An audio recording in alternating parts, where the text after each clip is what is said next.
जी दोस्तों, मैं हूं नरेंद्र सिंह, जनपद मऊ, उत्तर प्रदेश।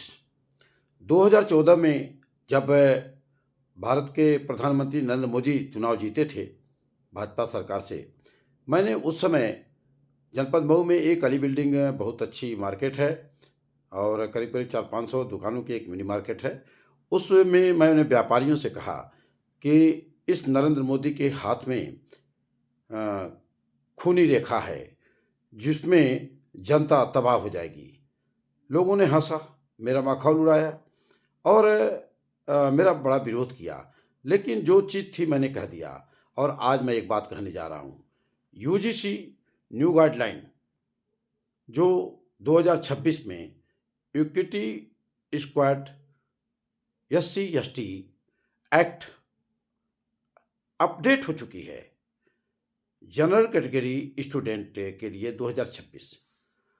अब जो जनरल कैटेगरी के लोग हैं, इन्होंने तो पहले हिंदू को बांटा, हिंदू मुसलमान किया, हिंदू और मुसलमानों के बीच में इन्होंने फिरका फरस्ती का काम किया इस भाजपा के लोगों ने।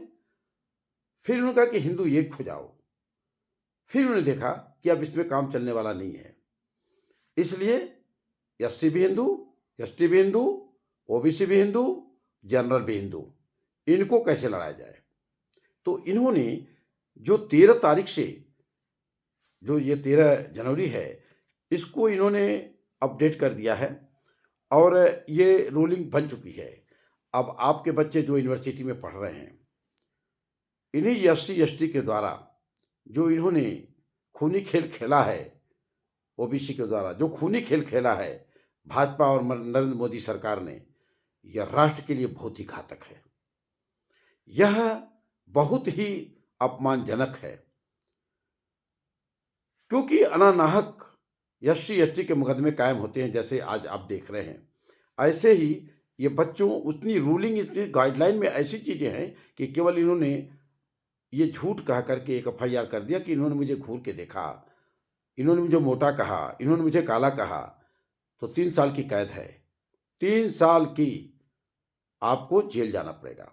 अब आप बताइए कि अब ये जनरल कैटेगरी के लोग जो यूनिवर्सिटी में कैसे पढ़ेंगे। अब इनको पढ़ने नहीं दिया जाएगा। आपने रिजर्वेशन रखा, वहां तक तो किसी ने कुछ नहीं बोला। -40 भी नंबर लाएंगे तो भी आपका एडमिशन हो जाएगा, नहीं बोला। लेकिन अब तो हमको बोलना पड़ेगा। हमको नहीं, ये क्या कर रहे हैं सपा के मुखिया अखिलेश यादव जी, ये क्या कर रही हैं मायावती जी, ये क्या कर रही हैं ममता बनर्जी, ये जितने भी विपक्ष के नेता हैं, ये कर क्या रहे हैं।